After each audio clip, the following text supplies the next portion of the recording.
Hello, nice to have you join us on this edition of Newsroom series. I'm Dominic Iwiwa, and today our focus will be on the southeastern region. But before we get into that, let's have a look at our top stories making rounds at the moment. The Federal Capital Territory High Court has ordered the remand of former Minister of Labour and Employment, Dr. Chris Ngige, at Ngige Correctional Centre. Dr. Ngige, arraigned on alleged corruption charges, will remain in custody until Monday, when his bail application is scheduled for hearing. The former minister faces accusations of granting unfair advantages to associates in contract awards while in office between 2015 and 2023. He is also alleged to have accepted millions of naira in gifts through his organization during his tenure. Dr. Ngige, however, pleaded not guilty to all 8 counts brought against him by the Economic and Financial Crimes Commission, EFCC. His bail application could not be considered as it was served on the prosecution shortly before court proceedings began. Senior Advocate of Nigeria, Mr. Patrick Ikwato, representing Dr. Ngige, requested his release on health grounds pending the bail hearing. EFCC's counsel, Senior Advocate Silvanus Tahir, opposed the request, citing concerns that the former minister could abscond and promised to respond formally to the bail application. In a short ruling, presiding Judge Justice Miriam Hassan adjourned the matter till Monday, 15th December, for the hearing of the bail application.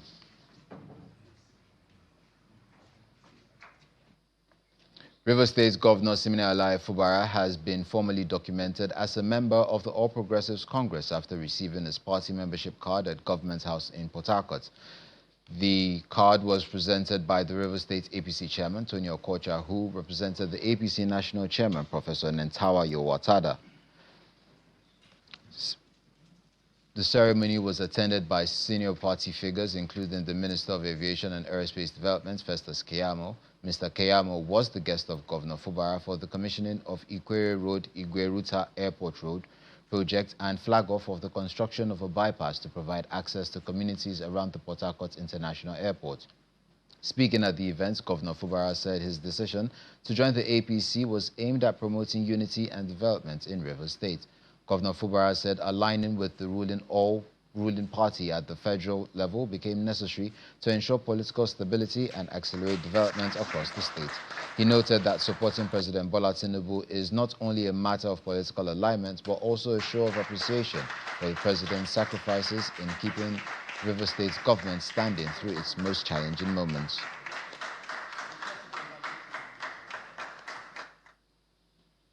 The Supreme Court has reaffirmed the death sentence that was handed to the daughter-in-law of a former chairman of the People's Democratic Party (PDP), Mariam Sanda, for committing culpable homicide.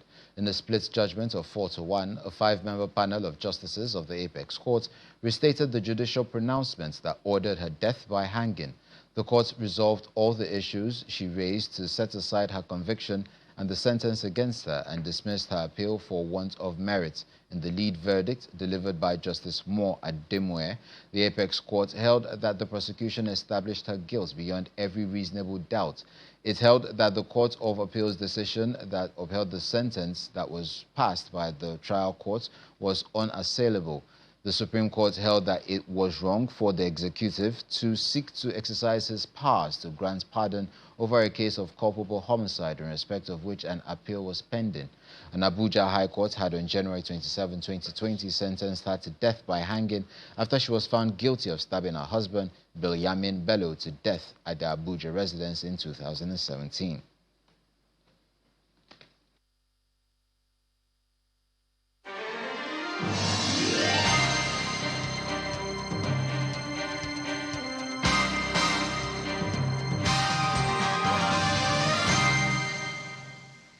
We start off in Imo State as the state government has demolished the illegal mortuary recently uncovered by the State Police Command in Umuhu community along the Owerri-Aba Expressway. The facility is allegedly used for storing mutilated corpses suspected to be linked to organ harvesting organization. During the operation, the Imo State Commissioner of Police, Danjuma Aboki, says security operatives remain on the trail of the suspected operator Stanley Morocco Okparaugo, who is currently at large. Our correspondent, Eita Kwekute, has the details. Just days after the Imo State Police Command uncovered an illegal mortuary in Umuechem community along the Owerri-Aba Expressway, a combined team of security operatives and state officials led by the Commissioner of Police, returned to the site. I think a vigilante can follow you inside too. This time, the mission was clear and uncompromising. Demolish the mortuary, the adjoining hotel allegedly used as a decoy, and the suspect's residence. Before the demolition began, unclaimed corpses were carefully evacuated for mass burial. Government officials confirmed that public announcements had been made, allowing families ample time to claim their deceased relatives. We mobilized our emergency response team. They are here. Following the directive of His Excellency, the Executive Governor of Imo State, to evacuate the rest of the corpses out of here to a proper mortuary, and then we'll give a few days more grace in case there are people who own them, and then we'll have a mass burial. From the look of things, this place has been in a terrible condition. It does not suit the standard of a mortuary.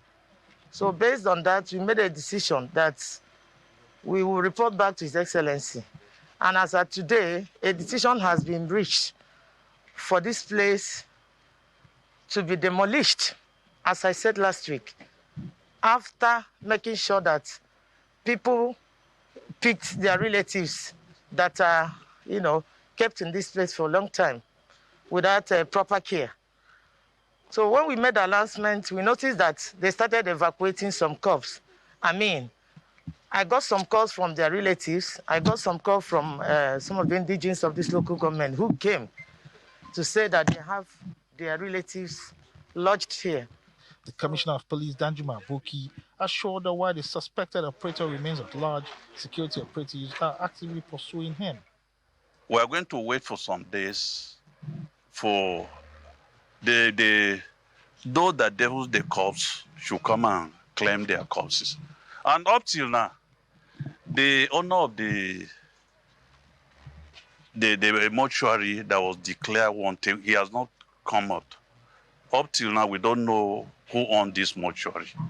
And with the executive governor's directive, this building will be demolished and other buildings too. Yes, he has been declared wanted for over 3 weeks ago. Once the site was cleared, demolition began.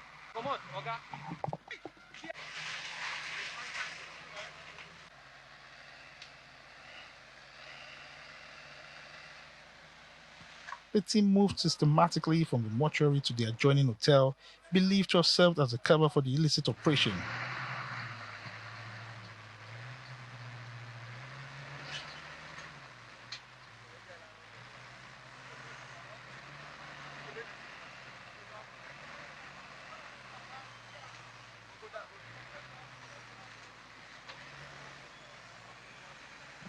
Finally, they reached the suspect's residence within the same premises. The building was demolished and the shrine allegedly linked to the suspect activities was burnt down. Authorities say the operation sends a strong warning against illegal mortuaries and illicit practices in the state, reaffirming Imo government's commitment to public safety and the rule of law. Ejitope Kutai, Channels Television News. Across the Imo River in Abia State, the state's government says it is committed to providing decent, accessible and affordable housing for its citizens. This assurance came during the signing of a memorandum of understanding with a real estate development company in Umuahia. Highlighting the importance of the exercise, the Commissioner for Housing, Chiemela Uzoje, and his counterpart at the Ministry of Lands, Chaka Chukwumerije, explained that the collaboration will accelerate the construction of modern housing estates across the state, noting that many residents are in dire need of affordable shelter. We are saying in effect is help us to do it that way. Abians are in dire need of housing. And by the purpose of God, we'll be able to do this. It signals the beginning of this entire process. Other ones are coming. We want a decision whereby in the next few months, things will change completely. And we want to tell you that once you're able to do that, of course, those people who are coming behind you, some of them are building in your own services. Why we're having it that way is because we want to offer a wide range of services to Abians in terms of the housing needs. Some people wouldn't want finished building. Some people will want to build to their taste and the rest of it. And that's why your own particular, time is very, very significant, because we want to see a situation where people can build to their own taste, but within the improvement standards we go. Serially addressing the deficit in Abia's housing stock. So be you at the low end of the market, be you at the mid end of the market, be you at the high end of the market, the Governor Alex Oti government has something in stock. Viable partnerships being entered with credible developers in order to stimulate a conducive environment in which our housing projects can take off, in addition to what the Ministry of Housing would also be developing directly. Partners to the project, Multi-Shelter Limited, assures the government that the project would be delivered within 18 months, stressing that the company is fully prepared to meet the state's expectations. I'm bringing good news to you. We will deliver this estate within 18 months. And because we have actually saved 4 months in the plan, on the plan that we designed, because we have finished clearing and we have started opening the internal roads before the agreement. So today is to start it. So I want to minus that 4 months. So we'll deliver this place within 18 months.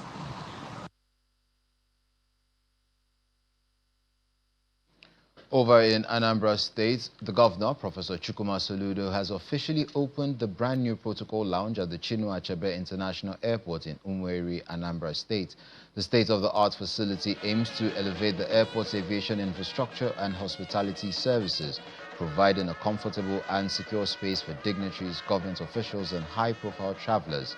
The lounge boasts of impressive features, including executive amenities, exclusive waiting areas, and conveniences with enhanced security.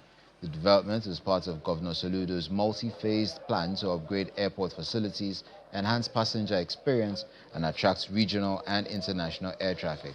During the commissioning, the Commissioner for Transportation, Mrs. Patricia Ikwe-Buike, lauds the governor for prioritizing infrastructural development, expecting the lounge to boost airport traffic and competitiveness. The governor and his vision on making Anambra a destination.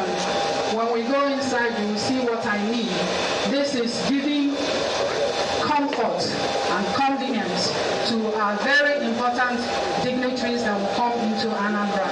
In Anambra today, we have governors and presidents coming into Anambra, and this protocol lounge is where they can have peace and quiet and do a little bit of work before going into Anambra or departing from Anambra. It's simply to formally commission this protocol lounge at the Chinua Achebe Airport here in Umueri.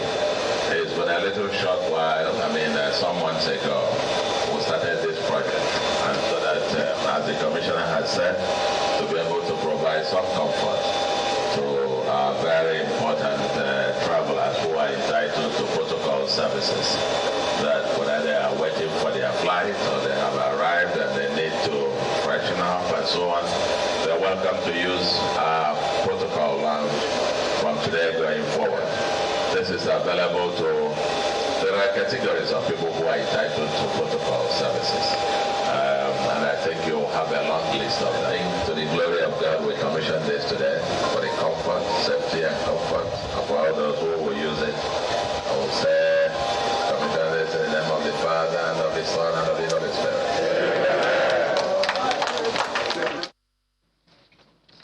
You're watching Newsroom series live on Channels Television. Still ahead, Enugu State's government inaugurates a gender-based violence task force. That and more when we come back.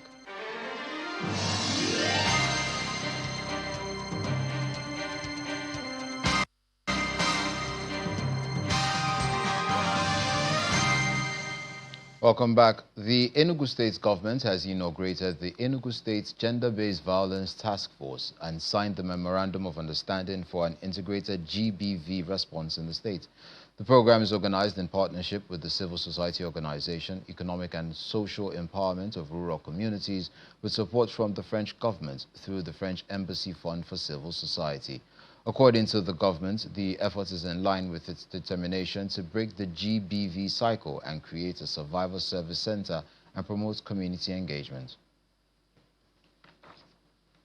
It's a meeting to inaugurate the Enugu State Gender-Based Violence Task Force and sign the Memorandum of Understanding for an integrated GBV response. All the stakeholders gather at the International Conference Center, Enugu, for this important event. The Commissioner for Children, Gender Affairs and Social Development sets the tone for the event, stating the essence of the gathering. This task force will also provide survival-centered support, ensure access to shelters, psychosocial support, legal aid, and medical care, uphold dignity, confidentiality, and justice for every survivor, create pathways for healing, empowerment, and reintegration. For the partners in civil society organizations, there is also a plan to provide financial supports for survivors to kickstart their lives afresh. We cannot ask survivors to walk away from abusive relationships if they have no means of survival. No, we cannot. At least we try to provide what we call seed grant to some survivors that will be impactful, that can help them establish, start earning small income. That is part of the pillar 3 of our project. So these include skill acquisition training, financial literacy trainings, and seed grant, provision of seed grants for survivors to rebuild their lives with dignity. I trust your judgment. The team is inaugurated and the Memorandum of Understanding is signed by all parties with a commitment to help create a better and safer society. While some suggest the full prosecution of offenders, the Commissioner for Health in Enugu State is optimistic that the team will perform its function devotedly. And until somebody is picked up, publicly prosecuted and jailed, even a priest, no matter who you are, I say it again, nobody lives above the law. Even a bishop, when he goes contrary to what he preaches and teaches, let us not treat this like with the way Nigerians treat issues. Let us hear that people have been arrested, prosecuted, and put in prison for this. And so with this, our collaborative team task approach, you see that it's going to be much more effective. We don't want to stay in the hospital and wait for those damaged bodies and minds to come and meet us. We want to work with our colleagues in other sectors to go and prevent it and exterminate it and root it out of Enugu State. Gender-based violence is a huge crisis, with recent data showing alarming trends like a 240% surge in femicides and thousands of cases reported monthly. The government is hopeful that this partnership will help address the issues of GBV in the states. The Solution Innovation District, SID, the digital tribe of Anambra State, has received a delegation from the United States Consulate, who have come to explore and strengthen opportunities for collaboration in digital innovation, youth empowerment, and economic transformation. Receiving them, the Special Advisor to Governor Soludo on Innovation and Business Incubation, Mrs. Chinwe Okoli, discloses further that the visit is aimed at spotlighting the innovation work being done at the SID in the states, which will deepen ties between the U.S. and the state's digital economy sector. There's a warm and welcoming atmosphere at the temporary office of the Solution Innovation District in Awka, the Anambra State capital, as the Special Advisor to Governor Soludo on Innovation and Business Incubation, Ms. Chinwe Okoli, hosts a U.S. Consulate delegation. She takes them on a tour of the facility, showcasing the state's initiatives towards increasing youth access to technology and Governor Soludo's vision towards transforming Anambra into Nigeria's creative capital through large-scale human capital development. The team lead of the U.S. consulate shares her excitement about the state's desire to embrace technology and the U.S. government's plan to partner with the state as part of a broader effort to foster mutual prosperity by expanding cooperation in the digital economy. We partnered with Beyond Limits, which is Juliet, a human from Google, right? That's her organization, where they mentor startups. And so we sponsored one of the cohorts and were able to help them, connect with U.S. companies, mentors here, and help them grow and get some seed funding to go even further. We'd like to encourage you to do more and more of that using of U.S. technology. But I think there are so many ways that we could find synergies and ways to work together. It's very inspirational to see what you guys have been able to accomplish. So more discussions are held in a meeting with members of the Anambra Technology and Innovation ecosystem, where the U.S. reiterates its readiness to provide training and strategic support that will strengthen Anambra State's innovation landscape. The innovation family appreciates the consulate for its support. It's a welcome development, and it's a way for us in the government and also in the ecosystem to welcome a larger house when we talk about innovation. Anambra state government through the SID has been doing a whole lot, and we are doing very, very well, but we know that we can only do well when we are doing all alone. But when we have supports and partnerships like the US consulate, we can actually do 3 or 4 or 5. Actual collaboration needed, both from the ecosystem and from the government side, and of course our external partners. We are going to reach a greater milestone that will transcend to a greater innovation story that we've started in Anambra State. As we keep engaging, we have a lot partnerships, collaborations. We are here to take the best from you and also give you our own best. The forum targets majorly the acceleration of the state's digital transformation. This is a great and unique opportunity for Anambra youth, because the governor has done a whole lot futuristic in terms of a digital program. Anambra State is aligning very fast with the global network. For us, we look forward to seeing more concrete engagement, partnership between Anambra State and the United States in a way that deepens our digital economy agenda, in a way that deepens what Mr. Governor is doing in the innovation ecosystem. I would say in a way to accelerate what we are doing, because as you are aware, Mr. Governor is already doing a lot in the innovation ecosystem, training the 1 million Anambra digital tribe, and currently over 309,872 persons are being trained in the 1 million Anambra digital tribe program, and over 250,000 of them have completed at least one course and downloaded their certificate. As the two teams exchange gifts and souvenirs, it is clear that the interaction underscores a continued commitment by the U.S. consulate to support development and innovation across different levels of government and societies in Nigeria. Staying in Anambra State, the state's road traffic management agency, ARTMA, has launched Operation Zero Traffic, a special initiative aimed at ensuring smooth traffic flow and enhancing road safety ahead of the Yuletide season. The operation involves increased patrols, enforcement of traffic rules, and strategic deployment of personnel to manage traffic congestion. Announcing the launch at the ARTMA State Office in Awka, the managing director of the agency, Mr. Emeka Okonkwo, adds that the goal is to minimize traffic jams, prevent accidents, and make traveling safer for motorists and pedestrians alike. He advises drivers to obey traffic rules, avoid reckless driving, and exercise caution on the roads, as violators will be penalized accordingly. The public is encouraged to report any traffic-related issues to ARTMA authorities. Today, the Anambra State Road Traffic Agency has just launched its Operation Zero Road Traffic across Anambra State.